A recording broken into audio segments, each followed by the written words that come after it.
Hey everyone, welcome back. Today's episode tackles a luxurious topic, expensive fountain pens. But hold on, before you hit that subscribe button, well, we wouldn't blame you, we're gonna get philosophical. Are these fancy pens worth their hefty price tag, or are they just gilded albatrosses? More importantly, is it even okay to aspire to such things? So let's grab a metaphorical cup of philosophical tea and let's get started. First, let's unpack the very idea of luxury. Now, according to the dictionary, it's something that's extremely pleasant or enjoyable, or an indulgence in something expensive and unnecessary. Now, the smooth glide, the satisfying feedback, some folks say it elevates the act of writing to a whole new level. Plus, compared to the ubiquitous ballpoint, a decent fountain pen is already a step into a more luxurious writing experience.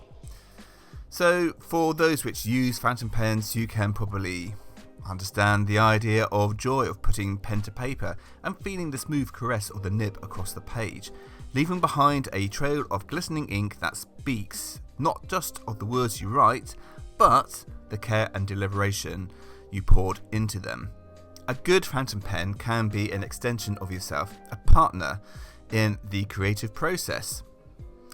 But here's the rub. From the justice-orientated perspective, championed by philosopher John Rawls, wouldn't it be better if resources could be used to create these high-end pens, put to more energetic levels of helping others which are less fortunate?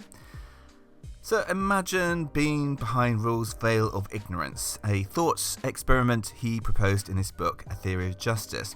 The veil of ignorance asks you to imagine yourself entering into society without knowing your social status, wealth, abilities, or even your gender. In this state of uncertainty, Rawls argues you would prioritise creating a society that is fair and just for everyone, knowing you could end up on any rung of a social ladder. From this perspective, expensive fountain pens could be seen as a frivolous luxury that comes at the expense of addressing more pressing social needs. Now, on the other hand, free market thinkers like Adam Smith, the author of The Wealth of Nations, argued the desire for such goods, like fancy pens, can actually drive innovation and economic growth. Smith believed in the concept of the invisible hand, which proposes that individual self-interest, when acting in a free market, can lead to unintended benefits for society as a whole.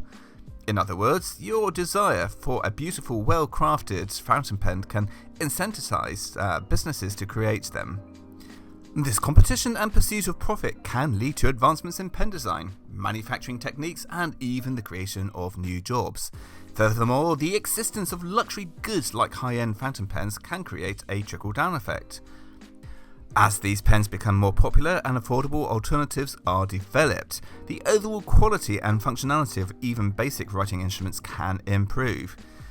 Maybe your love for fountain pens can lead to support artisans and small businesses that create them. Perhaps it ignites a passion for collecting and enriching cultural heritage. So it's all about intention, right? Now, if the desire for a fancy pen stems from a genuine love of writing and a respect for the artistry involved, then that's a positive result. But if it's the motivation to purely flaunt one's wealth or social status, like in Thornstein's Veblen, the sociologist who coined the term conspicuous consumption, he warned in his book The Theory of Leisure Class. Veblen argued that in certain social circles, that the wealthy class engaged in excessive consumption of non-essential goods. Not because they necessarily needed or enjoyed them, but as a way to display their social status and economic power.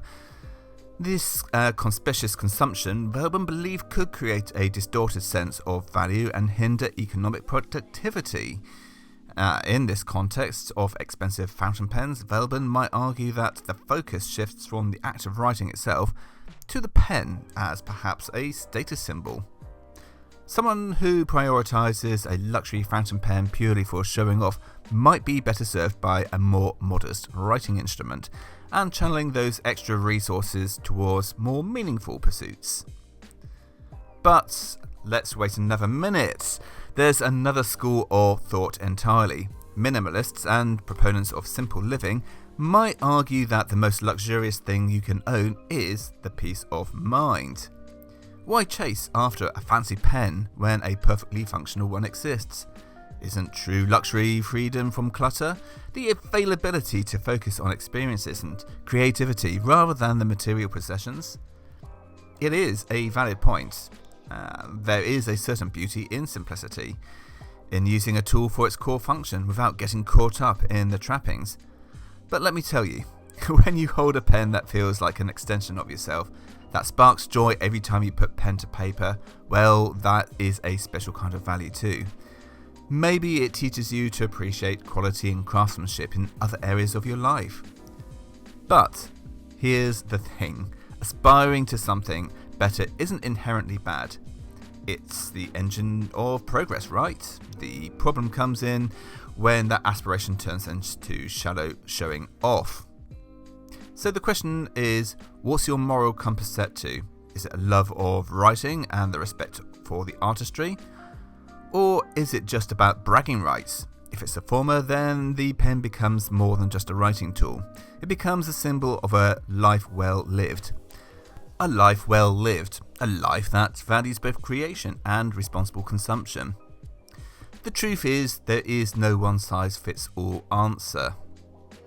But I would say that my hopes are with this video to sort of broaden one's mindset towards different pens of different price points, and to value the fact that people have their budgets, people have their aspirations, and not everybody is the same. So to go back to the original question, are expensive fountain pens worth it? Yes and no. It's all entirely down to you. But of course I do have my own personal viewpoints as well, and as well-rounded as this thought topic has been today, I do have a few points to share. So let's forget the philosophers and their fancy theories for now.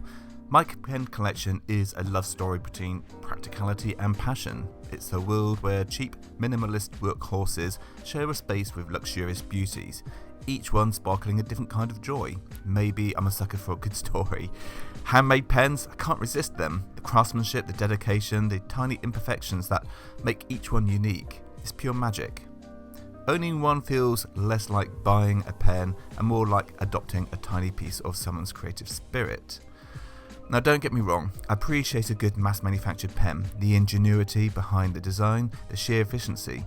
There's something cool about that too, but for me, the real thrill comes from the hunt, tracking down a hidden gem at a local shop or maybe online, stumbling across a unique maquillé artist who has a flair for their skill. Or, saving up for that grail pen, which we have spoken about in the last video. So that's the good stuff. The chase itself adds another layer to the experience, making the pen finally hold something a little bit more special in my heart. In the end, the price tag doesn't define the pen's value for me.